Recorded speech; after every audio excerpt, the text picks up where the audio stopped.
Praise the Lord. Praise the Lord. நன்றியால் நிறைந்த இதயத்தோடு திருமுன் வருகிறோம் தந்தையே. இந்த புதிய நாளுக்காக, இந்த நாளில் நாங்கள் சிந்திக்கவிருக்கும் வார்த்தைகளுக்காக, நீர் எங்களுக்கு அளித்திருக்கும் வாழ்வுக்காக உமக்கு நன்றி கூறுகிறோம். இந்த நாள் முழுவதும் பிரசன்னம் எங்களோடு இருந்து எங்களை வழிநடத்த வேண்டும் என்று உம்மை மன்றாடுகிறோம். இந்த நன்றியின் மன்றாட்டை எங்கள் சகோதரராகிய இயேசுவின் பெயரில் முன் வைக்கிறோம் அப்பா. ஆமேன். இன்றைய நமது சிந்தனைய ஒரு சின்ன ஸ்டோரியோட ஆரம்பிக்கலாம்னு நினைக்கிறேன். ஓ, தாராளமா. ஒரு பெரிய இசை கச்சேரி நடக்குதுன்னு கற்பனை பண்ணி பாருங்க. மேடையில 100க்கும் மேற்பட்ட இசை கலைஞர்கள் விதவிதமான இசை கருவிகளோட தயாரா உட்கார்ந்துருக்காங்க. ஆனா அங்கே முழுமையான ஒரு நிசப்தம். சரி, அப்போ அந்த இசையின் நடத்துனர் உள்ளே வர்றாரு. அவர் கையில இருக்கிறது ஒரு சின்ன குச்சி மட்டும்தான். அவர் ஒரு வார்த்தை கூட பேசல. ஆனா அந்த குச்சியோட சின்ன அசைவுக்கு அந்த 100 பேரும் கட்டுப்பட்டு ஒரு அற்புதமான இசையை உருவாக்குறாங்க. ஆமா, அந்த அதிகாரம் மிரட்டல்ல இருந்தோ சட்டத்திட்டத்தில இருந்தோ வரல. சரிதான். இசை மேல அவருக்கு இருந்த ஆழமான அறிவில் இருந்தும், கலைஞர்கள் அவர் மேல வச்சிருந்த நம்பிக்கையில இருந்தும் வந்தது. உண்மையான அதிகாரம் அப்படிப்பட்டதுதான். அது தன்னை நிரூபிக்க கத்த வேண்டியதில்லை. அது இயல்பாகவே அங்கீகரிக்கப்படும். கரெக்ட். இதே கேள்விதான் இன்றைய நமது வாசகங்களோட மையமா இருக்கு. உண்மையான அதிகாரம் எங்கிருந்து வருது, அதை நாம எப்படி அடையாளம் கண்டு கொள்வது? இன்னைக்கு நாம பார்க்க போற வாசகங்கள் முதல்ல மத்தேயு நற்செய்தியிலிருந்து இயேசுவின் அதிகாரத்தை கேள்வி கேட்கிற ஒரு பரபரப்பான நிகழ்வு. ஆமா, ஆலயத்துல நடக்கிறது. அப்புறம் அதுக்கு பல நூற்றாண்டுகளுக்கு முன்னாடியே எண்ணிக்கை வாசகத்துல கொடுக்கப்பட்ட ஒரு இறைவாக்கு. கடைசியா இந்த அதிகாரத்துக்கு நாம எப்படி பதில் சொல்லணும்னு வழிகாட்டுற திருப்பாடல் 25. சரி, இந்த சிந்தனைக்குள்ள இன்னும் ஆழமா போலாம். முதல்ல மத்தேயு நற்செய்தியில வர்ற அந்த ஆலய நிகழ்வுக்கு போவோம். களம் எருசலேம் ஆலயம், யூதர்களோட மத அரசியல் அதிகாரத்தோட மையம். இயேசு அங்கே மக்களுக்கு போதிச்சிட்டு இருக்கார். அந்த சூழலை நாம சரியா புரிஞ்சுக்கணும். அவங்க வர்ற நேரம் ரொம்ப முக்கியமானது. ஆமா, இயேசு கொஞ்ச நாளைக்கு முன்னாடிதான் கழுத மேல பவனி எருசலேம்ல நுழைஞ்சிருக்கார். மக்கள் அவரை ஒரு ராஜாவை போல வரவேற்றாங்க. அதுக்கப்புறம் அவர் ஆலயத்துல வியாபாரம் செஞ்சவங்களை விரட்டி அடிச்சார். இதெல்லாம் அங்கிருந்த அதிகார வர்க்கத்துக்கு நேரடியான ஒரு சவால். அப்போ தலைமை குருக்களும் மக்களின் மூப்பர்களும் அவரை நோக்கி வர்றாங்க. அவங்க சும்மா வரல, ஒரு பெரிய திட்டத்தோட தான் வந்தாங்க. அவங்களுக்கு இயேசுவோட போதனைகள்ல இருந்த பிரச்சனையை விட அவர் தங்களோட அதிகாரத்தை கேள்வி கேட்கிறாருங்கிற பிரச்சனை தான் பெருசா இருந்துச்சு. இங்க நாம் ஒரு விஷயத்தை ஞாபகம் வச்சுக்கணும். இந்த தலைமை குருக்கள் வெறும் மத தலைவர்கள் மட்டும் இல்ல. உண்மைதான், அவங்க ரோம பேரரசுக்கு கீழே வேலை செஞ்ச அரசியல்வாதிகளும் கூட. அவங்களோட பதவியும் வசதியான வாழ்க்கையும் அப்போ இருந்த நிலைமைய அப்படியே காப்பாத்துறதுலதான் இருந்துச்சு. இயேசுவோட வருகை அந்த நிலைமைய அடியோட மாத்திர மாதிரி இருந்துச்சு. அதனால அவங்களுக்கு இயேசு ஒரு இறையியல் பிரச்சனை மட்டும் இல்ல, அவர் ஒரு பெரிய அரசியல் அச்சுறுத்தல். ஆமா, அதனாலதான் அவங்க கருத்தை எதிர்கொள்றதுக்கு பதிலா கருத்தை சொல்றவரோட தகுதியை கேள்வி கேக்குறாங்க. எந்த அதிகாரத்தால் நீர் இவற்றை செய்கிறீர்? இந்த அதிகாரத்தை உமக்கு கொடுத்தவர் யார்?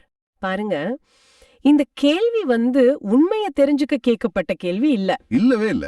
இது இயேசுவை எப்படியாவது சிக்க வைக்கணும்னு கேட்கப்பட்ட ஒரு பொறி. மக்கள் முன்னாடி அவரோட அதிகாரத்தை ஒரு கேள்விக்குறியாக்கணும். அதுதான் அவங்களோட நோக்கம். ஆமா, ஏன்னா இயேசு ஒருவேளை என் அதிகாரம் விண்டகத்திலிருந்து வருது அப்படின்னு சொல்லியிருந்தா உடனே அவர் மேல கடவுள் நிந்தனை வழக்கு போட்டிருப்பாங்க. சரிதான். இது என் சொந்த அதிகாரம்னு சொல்லியிருந்தா அவர் ஒரு அகங்காரம் பிடிச்சவரா மாத்திருப்பாங்க. ரெண்டு பக்கமும் அவருக்கு ஆபத்து. இயேசுவுக்கு அவங்களோட உள்நோக்கம் நல்லாவே தெரிஞ்சிருக்கு. ஆமா, அதனாலதான் அவங்க கேள்விக்கு நேரடியா பதில் சொல்லாம ஒரு பதில் கேள்வியை அவர் முன்வைக்கிறாரு. அவர் கேக்குறாரு, நானும் உங்ககிட்ட ஒரு கேள்வி கேக்குறேன், அதுக்கு நீங்க பதில் சொன்னா எந்த அதிகாரத்தால் இதெல்லாம் செய்யறேன்னு நானும் உங்களுக்கு சொல்லுவேன். அப்புறம் அந்த கேள்விய கேக்குறாரு, யோவான் திருமுழுக்களிக்கும் அதிகாரம் எங்கிருந்து வந்தது? விண்ணகத்தில் இருந்தா இல்ல மனிதரிடம் இருந்தா? இது ஒரு மிகச்சிறந்த உத்தி. அவங்க தனக்கு வச்ச பொரிய இயேசு அப்படியே அவங்க பக்கமே திருப்புறாரு. ஆமா, அதுலயும் பாருங்க, மக்களால பெரிதும் மதிக்கப்பட்ட திருமுழுக்கு யோவான மையப்படுத்தி கேள்வி கேட்டது அவங்கள ஒரு பெரிய இக்கட்டான சூழ்நிலைக்குள்ள தள்ளிருச்சு. இயேசுவோட கேள்விய கேட்டதும் அவங்களுக்குள்ள விவாதிக்க ஆரம்பிச்சிடுறாங்க. ஆமா, வாசகத்திலேயே அது தெளிவா இருக்கு. விண்ணகத்திலிருந்து வந்ததுன்னு சொன்னா அப்புறம் ஏன் நீங்க அவரை நம்பலன்னு கேப்பாரே அப்படின்னு ஒருத்தருக்கு ஒருத்தர் பேசிக்கிறாங்க. இது அவங்களோட நம்பிக்கையின்மையையும் வெளிவேடத்தையும் அப்படியே அம்பலப்படுத்துது. அதே நேரத்துல மனிதரிடம் இருந்துன்னு சொன்னா மக்கள் கூட்டத்துக்கு நாம பயப்பட வேண்டியிருக்குமே அப்படின்னு யோசிக்கிறாங்க. ஏன்? ஏன்னா எல்லாருமே யோவான ஒரு உண்மையான இறைவாக்கினரா ஏத்துக்கிட்டாங்க. ஓ, அப்போ இங்கதான் அவங்களோட உண்மையான குணம் வெளியே வருது. ஆமா, அவங்களுக்கு உண்மையை தேடுறத விட மக்கள் என்ன நினைப்பாங்க அப்படின்ற பயமும் தங்களோட பதவியையும் அதிகாரத்தையும் காப்பாத்திக்கணும் அப்படின்ற எண்ணமும் தான் மேலோங்கி இருக்குது. கடைசியில அவங்களால எந்த பதிலையும் சொல்ல முடியல. அதனால இயேசு கிட்ட வந்து எங்களுக்கு தெரியாது அப்படின்னு சொல்லிட்டாங்க. இது ஒரு மாதிரி அவங்களோட தோல்வி அவங்களே ஒப்புக்கிட்ட மாதிரி. இது உண்மையிலே தெரியாதுன்னு சொல்ற பதில் இல்ல, இது ஒரு அரசியல் ரீதியான பதில். உண்மையை எதிர்கொள்ள விரும்பாத போது தப்பிச்சு போறதுக்காக சொல்ற பதில். இது ஒரு கிளாசிக் அரசியல்வாதியோட பதில் மாதிரி இருக்கு. ஒரு பிரஸ் மீட்ல கஷ்டமான கேள்வி கேட்கும்போது நாங்க அதை ஆராய்ந்து வருகிறோம் சொல்ற மாதிரி. கரெக்ட். அதுக்கு உண்மையான அர்த்தம் இத பத்தி நான் இப்போ பேச விரும்பலன்றதுதான். அப்போ இயேசுவோட பதில் அது ரொம்ப கூர்மையா இருக்கு. அப்படியானால் எந்த அதிகாரத்தால் இவற்றை செய்கிறேன் என நானும் உங்களுக்கு கூற மாட்டேன் என்கிறார். இதுல ஒரு ஆழமான செய்தி இருக்கு. என்ன அது? திறந்த மனதோட உண்மையை தேடி வர்றவங்களுக்கு அதிகாரம் தன்னை வெளிப்படுத்தும். ஆனா உள்நோக்கத்தோட பொறியோட வர்றவங்களுக்கு அது மறைக்கப்படும். அவங்க கேட்ட கேள்விக்கு பதில் தெரியாததால இயேசு மௌனமா இல்ல, அவங்க அந்த பதில தெரிஞ்சுக்க தகுதியற்றவங்களா இருந்ததால மௌனமா இருக்கார். சரி, அப்போ அந்த $1 மில்லியன் கேள்வி வருது. ஆலய அதிகாரிகள் கிட்ட இருந்து இயேசுவோட அதிகாரம் வரலன்னா அப்போ அது எங்க இருந்து தான் வருது? சுவாரஸ்யமான விஷயம் என்னன்னா, இதுக்கான பதில் பல நூற்றாண்டுகளுக்கு முன்னாடியே ஒரு ரொம்பவே எதிர்பார்க்காத நபர் மூலமா கொடுக்கப்பட்டிருக்கு. அதுதான் நம்மளோட எண்ணிக்கை வாசகம். ஓ, பிலேயாம். ஆமா, இங்க நாம பிலேயாம்ங்கிற ஒரு சுவாரஸ்யமான நபரை பாக்குறோம். அவர் ஒரு இஸ்ரேலர் கூட கிடையாது. இன்னும் சொல்ல போனா ஒரு ஹீரோவே கிடையாது. சொல்ல போனா அவர் ஒரு கூலிக்கு மாரடிக்கும் இறைவாக்கினர் இல்லையா? சரியா சொன்னீங்க. மோவாபு நாட்டு ராஜா பாலாக் இஸ்ரேல் மக்களை பார்த்து பயந்து போய் அவங்கள சபிக்கத்தான் இவரை கூப்பிடுறான். அந்த பின்னணியை நாம சரியா புரிஞ்சுக்கணும். இஸ்ரேல் மக்கள் கிட்டத்தட்ட 40 வருஷமா பாலைவனத்துல பயணம் செஞ்சு இப்போ வாக்களிக்கப்பட்ட நாட்டுக்கு மிக அருகில் இருக்காங்க. அவங்க மோவாபு நாட்டின் எல்லையில பாளையம் இறங்கி இருக்கிறாங்க. அவங்களுடைய எண்ணிக்கை, அவங்களுடைய ஒழுக்கம் இதெல்லாம் பார்த்து மோவாபு மன்னன் பாலாக்குக்கு பயம் வந்துருது. சரி, இவங்கள போரிட்டு ஜெயிக்க முடியாதுன்னு அவனுக்கு தெரியும். அதனால ஆன்மீக ரீதியா அவங்கள தாக்க நினைக்கிறான். அதற்காகத்தான் பிலாயாம வாடகைக்கு அமர்த்துகிறான். நீ யாரை சபிக்கிறாயோ அவர்கள் சபிக்கப்படுவார்கள்னு பேர் எடுத்தவர் பிலாயாம். ஆனா இங்கதான் எனக்கு ஒரு பெரிய கேள்வி வருது. கூலிக்காக சபிக்க வந்த ஒருத்தர் மேல கடவுளின் ஆவி இறங்கியதுன்னு வாசகம் சொல்லுதே, இது கொஞ்சம் நெருடலா இல்லையா? அவருடைய உள்நோக்கம் தவறா இருக்கும்போது கடவுள் ஏன் அவரை ஒரு கருவியா பயன்படுத்தணும்? இது ஒரு மிக முக்கியமான ஆழமான கேள்வி. இதுல கடவுளோட இறையாண்மைய நம்ம பாக்குறோம். கடவுள் தன் திட்டத்தை நிறைவேற்ற மனிதர்களோட தகுதியையோ தகுதியின்மையோ பாக்குறதில்ல. சரிதான். பிலேயாமோட இதயம் சரியில்லதான். ஆனா கடவுள் அந்த இதயத்தையும் தாண்டி அவர் வாயிலிருந்து தன் வார்த்தைகள் வரணும் அப்படின்னு முடிவு செய்யறார். இதுல இன்னொரு உளவியல் கோணமும் இருக்கு. அது என்ன? பிலேயாம் இஸ்ரேல் மக்களை பார்க்கும்போது ஒரு எதிரியா, ஒரு அச்சுறுத்தலா தான் பார்க்க வந்திருப்பார். ஆனா வாசகம் சொல்லுது, பிலேயாம் ஏறிட்டு பார்க்கவே கடவுளின் ஆவி அவர் மேல் இறங்கியதுன்னு. அந்த பார்வைதான் முக்கியம். கடவுளின் ஆவி வந்ததும் அவரோட பார்வை முழுசா மாறுது. அவர் என்ன சொல்றார் பாருங்க. யாக்கோபே, உன் கூடாரங்கள், இஸ்ரேலே, உன் இருப்பிடங்கள் எத்தனை அழகு வாய்ந்தவை. சபிக்க வந்த வாய் வாழ்த்த ஆரம்பிக்குது. அந்த வாழ்த்துல எவ்வளவு கவித்துவம் இருக்கு பாருங்க. விருந்து கிடக்கும் பள்ளத்தாக்குகள் போலவும் ஆற்றோர தோட்டங்கள் போலவும், ஆமா, ஆண்டவர் நட்ட அகிழ் மரங்கள் போலவும் நீரருகில் உள்ள கேதுரு மரங்கள் போலவும்னு வர்ணிக்கிறார். இது வெறும் அழகான வார்த்தைகள் இல்ல, இதோட ஆழத்தை பாருங்க. சொல்லுங்க. பாலைவனத்துல பயணம் செய்யற ஒரு கூட்டத்தை இப்படி வர்ணிக்கிறாரு.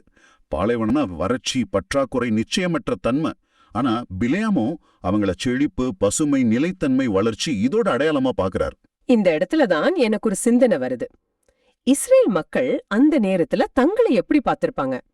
நிச்சயம் ஒரு சர்வைவர் மோட்ல தான் இருந்திருப்பாங்க. கண்டிப்பா. நாடோடிகள், சோர்வா இருக்கும், அடுத்த வேலைக்கு என்னன்னு தெரியாது, இப்படிதான் யோசிச்சிருப்பாங்க. ஆனா கடவுள் அவங்கள அவங்களோட பொட்டென்ஷியலோட பாக்குறாரு. இது ஒரு தனி நபருக்கு மட்டும் இல்ல, ஒரு குடும்பத்துக்கு, ஒரு சமுதாயத்துக்கு, ஏன் ஒரு நாட்டுக்கே பொருந்தும். நெருக்கடியில இருக்கும்போது நம்ம பலவீனத்தை மட்டும்தான் பார்ப்போம். ஆனா ஒரு வெளியாள் நம்மளோட உண்மையான பலத்தை பார்க்க முடியும். இங்க அந்த வெளியாள் பார்வை கடவுள் கிட்ட இருந்து பிலேயாம் மூலமா வருது. அருமையான ஒப்பீடு. இதுல இன்னும் ஒரு படி மேல போய் பிலேயாம் ஒரு முக்கியமான இறைவாக்கியை உரைக்கிறார். அத சொல்றதுக்கு முன்னாடி அவர் தன்னை எப்படி அறிமுகப்படுத்துறாருங்கிறது ரொம்ப சுவாரஸ்யமானது. எப்படி? கண் திறக்கப்பட்டவனின் திருமொழின்னு சொல்றார். அது வரைக்கும் பணம், புகழ், ராஜாவோட பரிசுன்னு உலக ஆசைகளால அவரோட பார்வை மறைக்கப்பட்டிருந்தது. ஓ, கடவுளின் ஆவி அந்த திரையை விலக்குது. அதனால தான் கடவுளின் வார்த்தைகளை கேட்கிறவனின் கீழே விழுந்து கண் திறக்கப்பட்டவனின் திருமொழின்னு அழுத்திச் சொல்றார். இப்ப அவர் பார்க்க போறது வெறும் காட்சி இல்ல, அது ஒரு தரிசனம். இங்கதான் அந்த உச்சகட்டமான பகுதி வருது. நான் அவரை காண்பேன், ஆனால் இப்போதல்ல. நான் அவரை பார்ப்பேன், ஆனால் அண்மையில் அல்ல. யாக்கோபிலிருந்து விண்மீன் ஒன்று உதிக்கும், இஸ்ரவேலிலிருந்து செங்கோல் ஒன்று எழும். இதுதான் இந்த வாசகத்தோட இதயம். ஆமா மேசியாவை பற்றிய மிக தெளிவான ஒரு முன்னறிவிப்பு. ஆமா இந்த இறைவாக்குல இருக்கிற ஒவ்வொரு வார்த்தையும் கவனிக்கத்தக்கது. முதல்ல விண்மீன் மற்றும் செங்கோல், இந்த இரண்டுமே பிராச்சீன காலத்துல ஒரு அரசருக்குரிய அடையாளங்கள். சரி. செங்கோல்ங்கிறது அதிகாரம், ஆட்சி, அரசாங்கம் இத குறிக்குது. விண்மீன்கிறது வழிகாட்டுதல், தெய்வீக பிறப்பு, ஒரு புதிய சகாப்தத்தின் தொடக்கம் இத குறிக்குது. ஆக வரப்போகிறவர் ஒரு மாபெரும் அரசராக இருப்பார், அவர் தெய்வீக வழிகாட்டுதலோடு ஆட்சி செய்வார்னு இது சொல்லுது. இதுல எனக்கு ரொம்ப ஆச்சரியமா இருக்கிற விஷயம், இந்த இறைவாக்கு ஒரு இஸ்ரேலர் மூலமா வரல, அவங்களுடைய எதிரி, அவங்கள சபிக்க வந்த ஒரு புற இனத்தவர் மூலமா வருது. இதோட முக்கியத்துவம் என்ன? கடவுள் இஸ்ரேலருக்கு மட்டுமான கடவுள் இல்ல, அவர் எல்லாருக்கும் பொதுவானவர்னு காட்டுதா? நிச்சயமா இதுதான் இதோட மிக ஆழமான இறையியல் செய்தி. அந்த காலகட்டத்துல ஒவ்வொரு நாட்டுக்கும் ஒவ்வொரு கடவுள் இருப்பாங்க. மோவாபுக்கு ஒரு கடவுள், எஜிப்டுக்கு ஒரு கடவுள், இப்படி. ஆமா. ஆனா இஸ்ரேலின் கடவுளாகிய ஆண்டவர் எல்லைகளை கடந்தவர், எல்லா இனத்து மக்களையும் ஆள்பவர்ங்கிற உண்மையை இந்த நிகழ்வு வெளிப்படுத்துது. அப்படியா? பிலயாமே மெசபொட்டாமியாவைச் சேர்ந்தவர், அதாவது கிழக்கு தேசத்தைச் சேர்ந்தவர். அவர் மூலமா கடவுள் பேசுறது, கடவுளோட மீட்பு திட்டம் இஸ்ரேலர்களுக்கு மட்டும் இல்ல, அது உலகம் முழுமைக்குமானதுங்கிறதுக்கான ஒரு முதல் அறிகுறி. அப்போ பல நூற்றாண்டுகளுக்கு பிறகு கிழக்கிலிருந்து ஞானிகள் ஒரு விண்மீனை பின்தொடர்ந்து இயேசுவை காண வர்றதுக்கும் இந்த இறைவாக்குக்கும் நேரடி தொடர்பு இருக்கு இல்லையா? அருமையான ஒரு புள்ளி. அதுதான் இதில் இருக்கும் ஆச்சரியமான தொடர்பு. மத்தேயு நற்செய்தியில வர்ற ஞானிகளும் கிழக்கு தேசத்தவர்கள்தான், பிலயாமும் கிழக்கு தேசத்தவர்தான். ஆமா ஆமா. ஒருவேளை பிலயாம் உரைத்த இந்த இறைவாக்கு அவங்களுடைய பரம்பரையில, அவங்களுடைய ஞான நூல்கள்ல பாதுகாக்கப்பட்டிருக்கலாம். அதனால வானத்துல ஒரு அசாதாரணமான விண்மீனை பார்த்ததும் அவங்களுக்கு பிலயாமோட இறைவாக்கு ஞாபகம் வந்திருக்கலாம். சரிதான். யாக்கோபிலிருந்து ஒரு விண்மீன் உதிக்கும் என்ற அந்த வார்த்தைகளின் நிறைவேறுதலை தேடிதான் அவங்க புறப்பட்டிருக்கணும். ஆக ஒரு புற இனத்தவர் சொன்ன இறைவாக்கு பல நூற்றாண்டுகளுக்கு பிறகு இன்னொரு புற இனத்தவரை கொண்டு வந்து இயேசுவிடம் சேர்த்தது. இது கடவுளின் திட்டத்தோட அழக காட்டுது. கேட்கும் போதே ஆச்சரியமா இருக்கு. இதுல இன்னொரு முக்கியமான வரி, இப்போதல்ல, அண்மையில் அல்ல. இந்த வார்த்தைகள் ஒரு பெரிய நம்பிக்கை அடங்கியிருக்க மாதிரி தோணுது. கடவுளோட வாக்குறுதிகள் உடனடியா நடக்காது, ஆனா நிச்சயம் நடக்கும் அன்ன மாதிரி. மிக சரி. அதுதான் விசுவாசத்தோட அடிப்படை, காத்திருப்பு. இந்த இறைவாக்கு சொல்லப்பட்டு இயேசு பிறக்கிறதுக்கு மஜில சுமார் 1400 வருடங்கள் இருக்கு. 1400 வருடங்களா? ஆமா, அத்தனை தலைமுறைகள் காத்திருக்க வேண்டியிருந்தது. அந்த காத்திருப்பு காலத்துல இஸ்ரேல் மக்கள் எத்தனையோ துன்பங்களை, அடிமைத்தனத்தை, போர்களை சந்திச்சாங்க. ஆனா இந்த இறைவாக்கு அவங்களுக்கு ஒரு நம்பிக்கையின் கீற்றாக இருந்திருக்கும். நமக்காக ஒரு அரசர் வருவார், ஒரு விண்மீ உதிக்குங்கிற நம்பிக்கை அவங்கள வழிநடத்தி இருக்கும். இது நம்ம தனிப்பட்ட வாழ்க்கைக்கும் பொருந்தும். நம்ம ஜபங்களுக்கு உடனடியா பதில் கிடைக்கலன்னா கடவுள் நம்மை கைவிட்டுட்டார்னு அர்த்தம் இல்ல. சரி. அவருடைய நேரத்துக்காக நாம காத்திருக்கணும். அந்த காத்திருப்பு நம்ம விசுவாசத்தை பலப்படுத்தும். அப்போ இந்த திருவருகை காலம் கூட ஒரு விதத்துல அந்த காத்திருப்பின் காலம் தான் சொல்லலாமா? முதல் வருகைக்காக இஸ்ரேல் மக்கள் காத்திருந்தது போல நாம இயேசுவோட 2ஆம் வருகைக்காகவும் அவர் நம்ம இதயத்துல தினமும் பிறக்கிறதுக்காகவும் காத்திருக்கிறோம். அழகாக சொன்னீங்க. இந்த திருவருகை காலம் அந்த விண்மீனின் வருகைக்காக நம்மையே தயாரிக்கிற ஒரு காலம்தான். பிலியாம் கண்ட அந்த விண்மீன் இருள வழிகாட்டும் ஒரு ஒளி. நம்ம வாழ்க்கையில இருக்கிற இருள், குழப்பங்கள், கவலைகள் இது எல்லாத்தையும் நீக்கி நமக்கு வழிகாட்ட அந்த இயேசு என்கிற விண்மீனால் மட்டும்தான் முடியும். சரி. அப்போ இந்த ஆழமான பார்வையிலிருந்து நீங்களும் நானும் நம்மை கேட்டுக்கொண்டிருக்கும் நீங்களும் எடுத்துச் செல்ல வேண்டிய சில முக்கிய சிந்தனைகளை தொகுத்து பார்க்கலாம். கண்டிப்பா.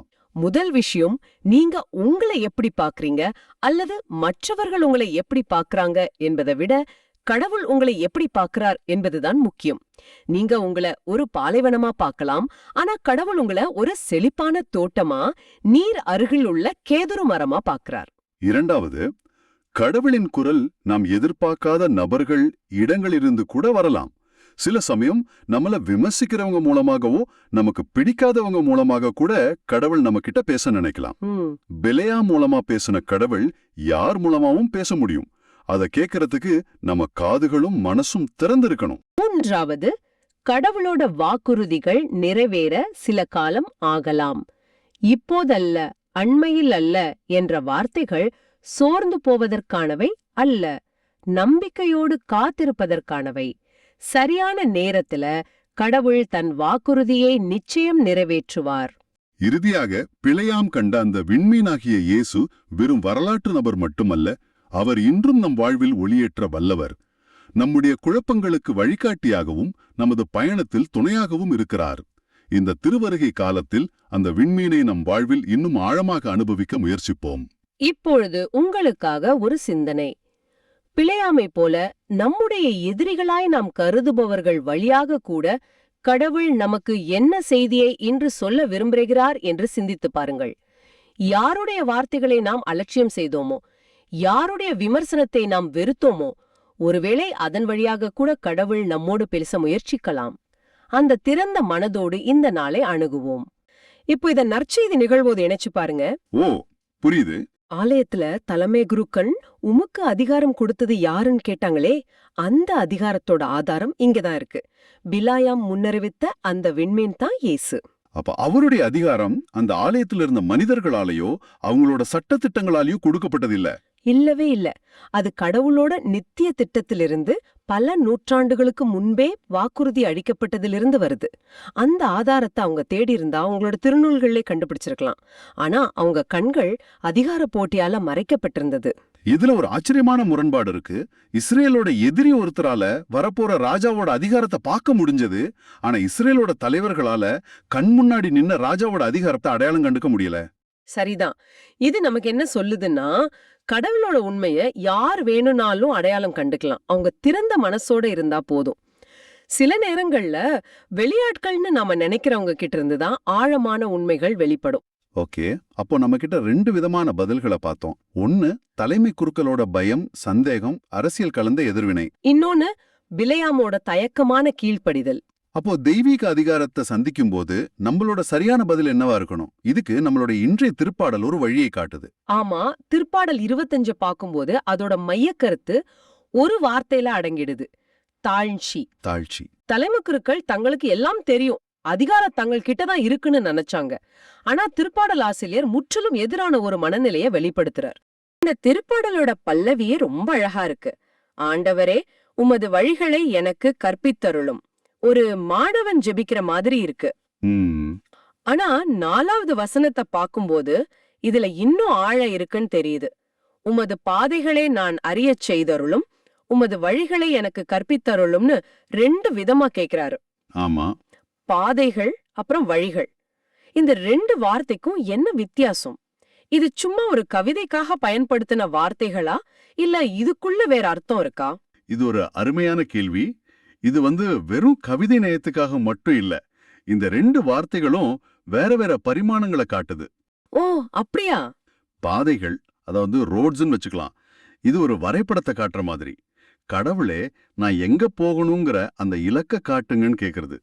இது ஒரு பொதுவான வழிகாட்டல். ஆனா வழிகள், அதாவது பாத்ஸ்னு சொல்லலாம், அது இதை விட ரொம்ப தனிப்பட்ட நெருக்கமான ஒண்ணு.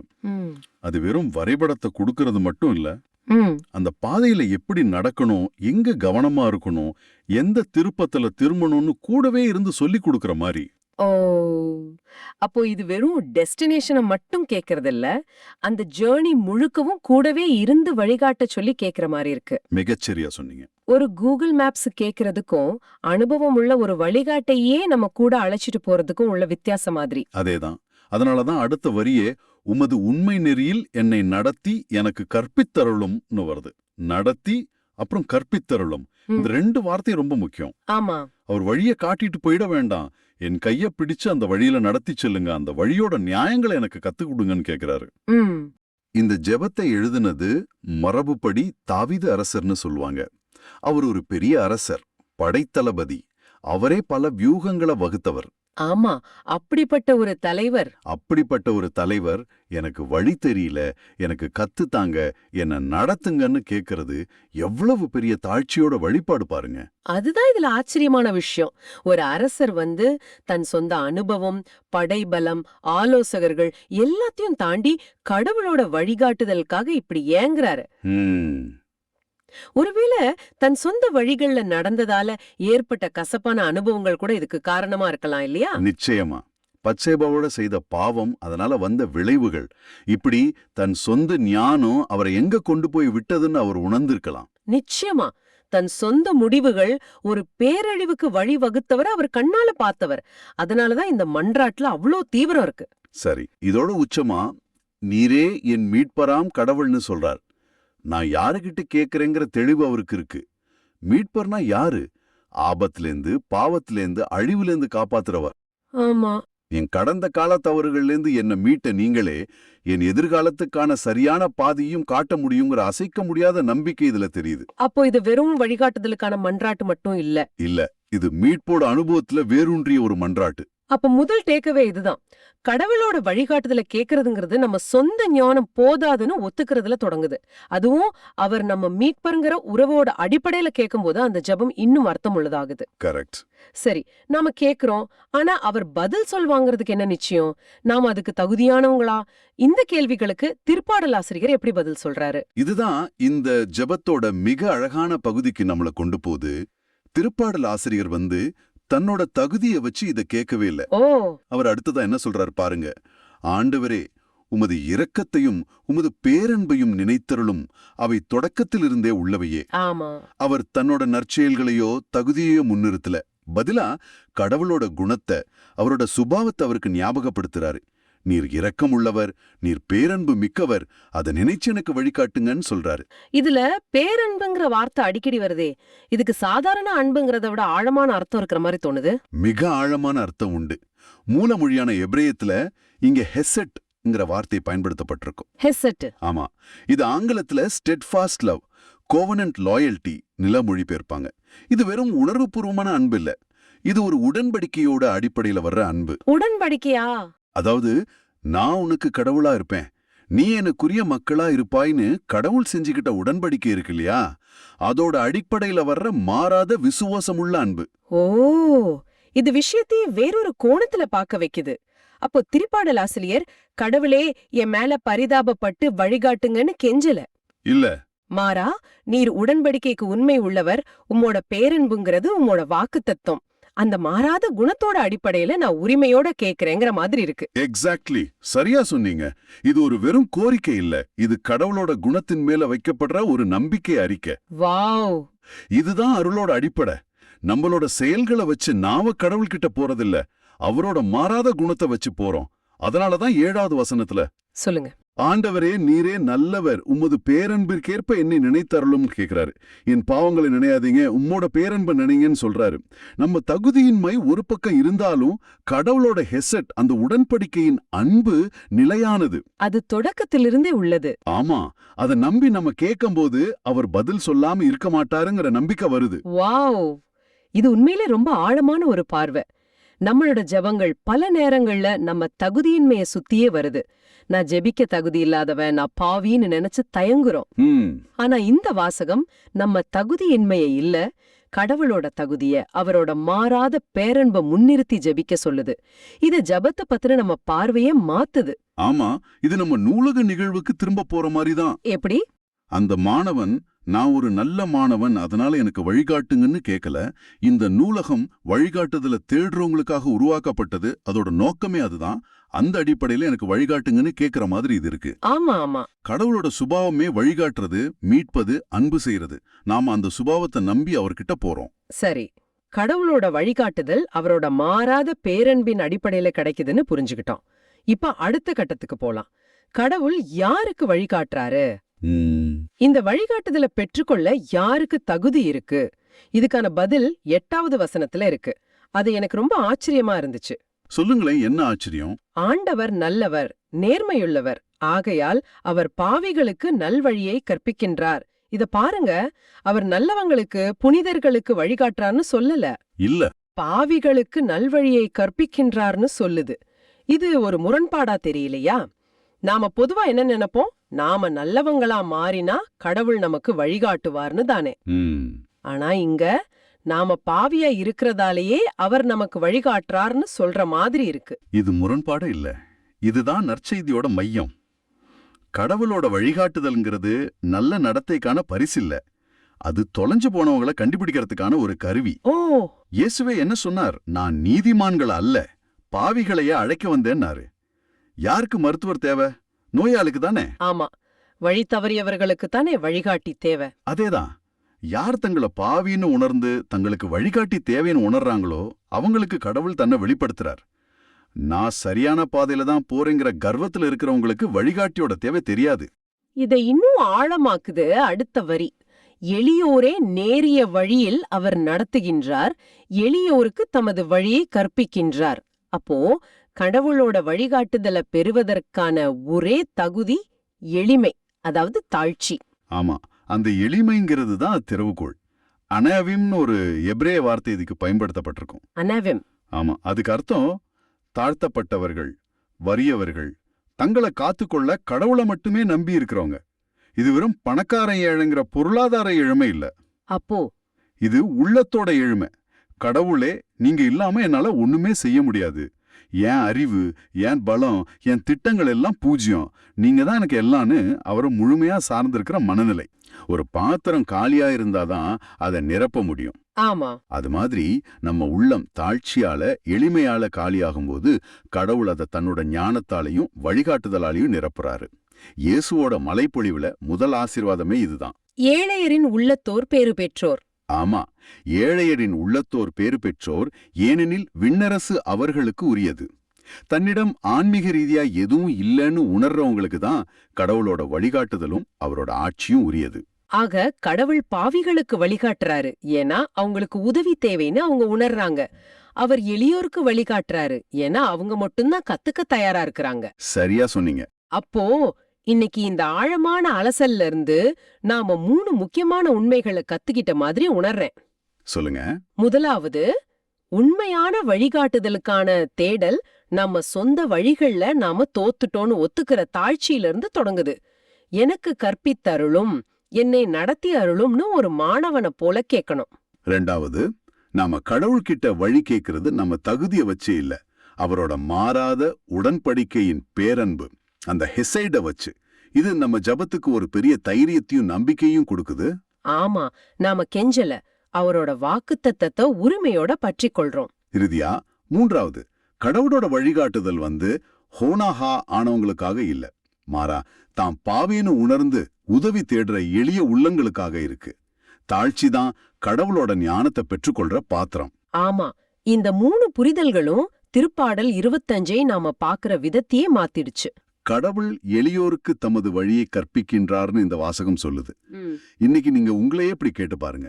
என்னோட வாழ்க்கையோட எந்த பகுதியில நான் இன்னும் எனக்கு எல்லாம் தெரியுங்கிற மனநிலையோட இருக்கேன்? நல்ல கேள்வி.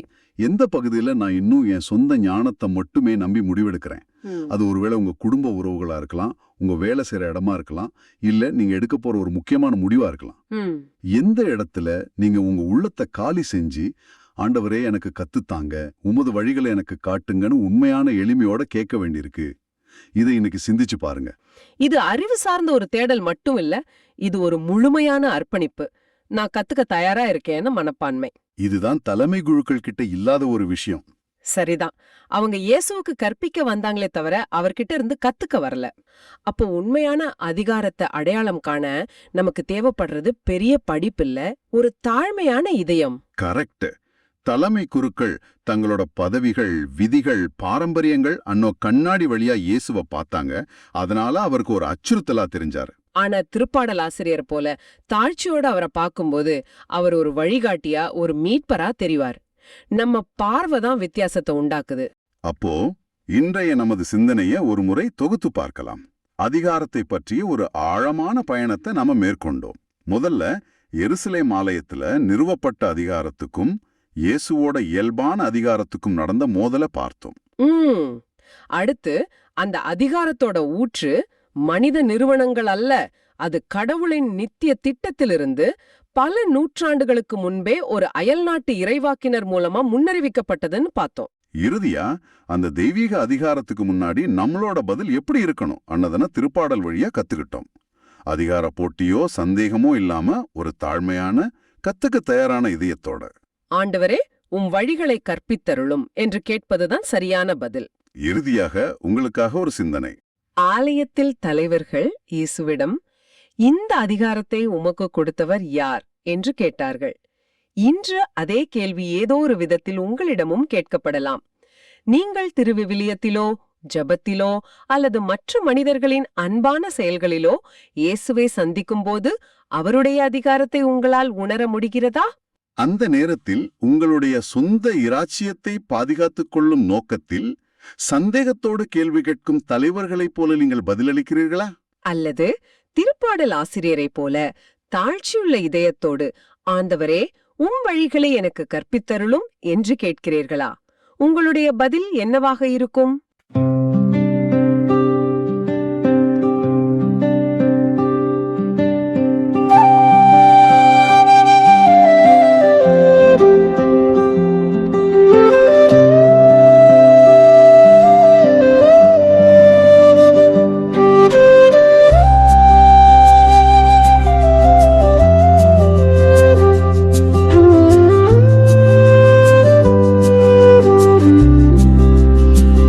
ஆண்டவரே உம் வழிகளை எனக்கு கற்பித்தருளும்.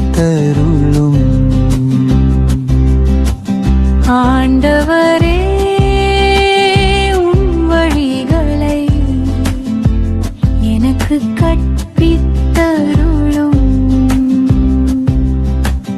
ஆண்டவரே உம் பாதைகளை நான் அறியச் செய்தருளும்.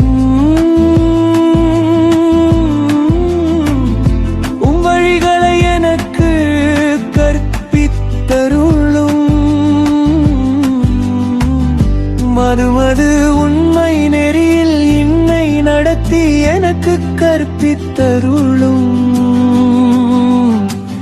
ஏனெனில் நீரே என் மீட்பராம் கடவுள். ஆண்டவரே உம் வழிகளை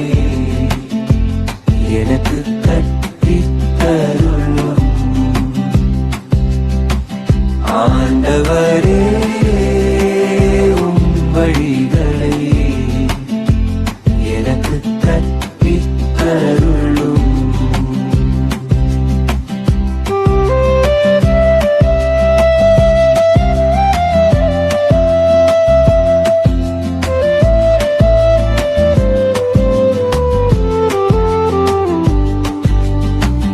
ஆண்டவரே உமது இரக்கத்தையும் உமது பேரன்பையும் நினைந்தருளும். ஏனெனில் அவை தொடக்க முதல் உள்ளவை. உமது பேரன்பிருக்கில் என்னை நினைத்தருளும். ஏனெனில் ஆண்டவரே நீரே நல்லவர். ஆண்டவரே உம் வழிகளை எனக்கு கற்பித்தருளும். ஆண்டவரே உம் வழிகளை எனக்கு கற்பித்தருளும்.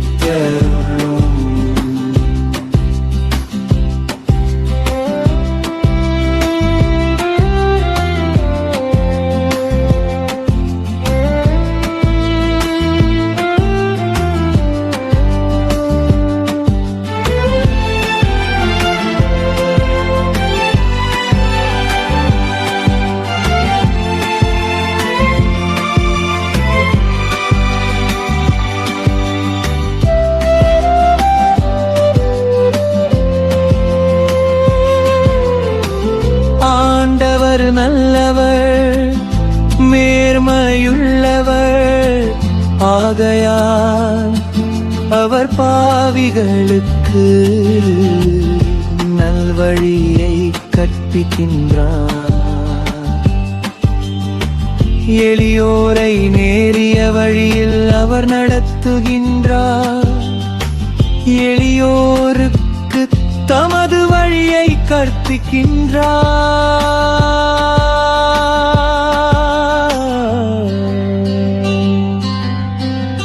ஆண்டவரே உம் வழிகளை எனக்கு கற்பித்தருளும். ஆண்டவரே உம் வழிகளை எனக்கு கற்பித்தருளும்.